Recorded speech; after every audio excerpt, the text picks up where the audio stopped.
রমজানে ছুটির দিনে রাজধানীর সবজির বাজার স্থিতিশীল। বাজারের সংবাদ সংগ্রহ করছেন সহকর্মী আলী আকাশ। সরাসরি যুক্ত হচ্ছেন তিনি। আকাশ, রাজধানীর বাজার দর কেমন দেখছেন জানাবেন। ববলি, আপনাকে ধন্যবাদ। আমরা এখন অবস্থান করছি রাজধানীর ঐতিহ্যবাহী বাজার মেরাদিয়া হাটে। আমরা যেমনটি দেখতে পাচ্ছি এই বাজার কিন্তু এরই মধ্যে কিন্তু ক্রেতা সমাগম কিন্তু ভালোই আমরা লক্ষ্য করতে পারছি। এবং আমি যদি আপনাকে বলি, গত সপ্তাহের চেয়ে এই সপ্তাহে প্রায় সব ধরনের সবজির দাম কমলেও সেটিও কিন্তু এখনো পর্যন্ত নিম্নের মানুষ যারা বা মধ্যমায়ের মানুষ যারা তাদের কিন্তু হাতের নাগালের বাইরে। আমরা যেমনটি জানতে পেরেছি গত সপ্তাহের চেয়ে প্রায় সব ধরনের সবজির দামই কিন্তু এই সপ্তাহে কমেছে। যেমন শশার কথা যদি আমরা বলি, গত সপ্তাহে যে শশা বিক্রি হয়েছে 80 থেকে 90 টাকা কেজি, সেই শশা কিন্তু এখন জাত ভেদে 50 থেকে 70 টাকা কেজির মধ্যে সেই শশা এখন বিক্রি হচ্ছে। যে বেগুন গত সপ্তাহে বিক্রি করা হয়েছে 140 থেকে 160 টাকা দরে, সেই বেগুন কিন্তু এই সপ্তাহে বিক্রি করা হচ্ছে 100 থেকে 120 টাকা দরে।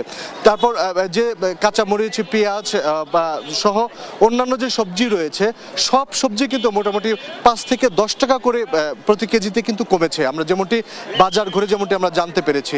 তাছাড়া ফুলকপি রয়েছে এখানে 50 টাকা করে পার পিস, এবং বাঁধাকপি যেগুলো রয়েছে 40 টাকা করে। এবং আমরা যদি বলি, শুধু সবজির বাজারই নয়, অনেকটা কিন্তু স্থিতিশীল রয়েছে মাছের বাজার।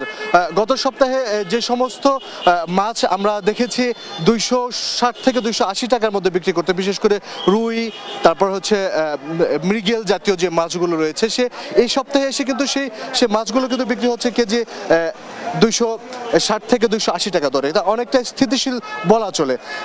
মাংসের বাজারের কথা যদি বলি, কিছুটা দাম বেড়েছে। গরুর মাংসের কেজিতে 20 টাকার মতো বেড়েছে। গত সপ্তাহে গরুর মাংস বিক্রি হয়েছে 780 টাকা কেজি দরে। সেই গরুর মাংস এবার। আকাশ, আপনাকে ধন্যবাদ। দর্শক, রাজধানীর কাঁচা বাজার থেকে যুক্ত ছিলেন সহকর্মী আকাশ। ভোলায় বেড়েছে নিত্য পণ্যের দাম। এ নিয়ে বিস্তারিত জানাতে যুক্ত হচ্ছেন সহকর্মী ছোটন সাহা। ছোটন, কোন কোন পণ্যের দাম বেড়েছে বিস্তারিত জানাবেন।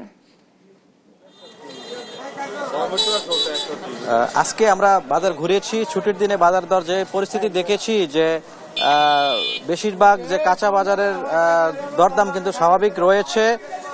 তবে আজকের বাজারে কিন্তু বেড়েছে রসুনের দাম। রসুন কিন্তু 220 টাকা দরে বিক্রি হচ্ছে, যেটি কিন্তু 140 টাকা দরে এর আগে কিন্তু এটি বিক্রি হয়েছে। তবে অন্যান্য এবং আলুর দামও কিন্তু অনেকটাই কমেছে। আলু কিন্তু এখন 12 টাকা কেজি দরে পাওয়া যাচ্ছে, যেটি কিন্তু 20 টাকা কেজি দরে ছিল। এবং একই সাথে যদি অন্যান্য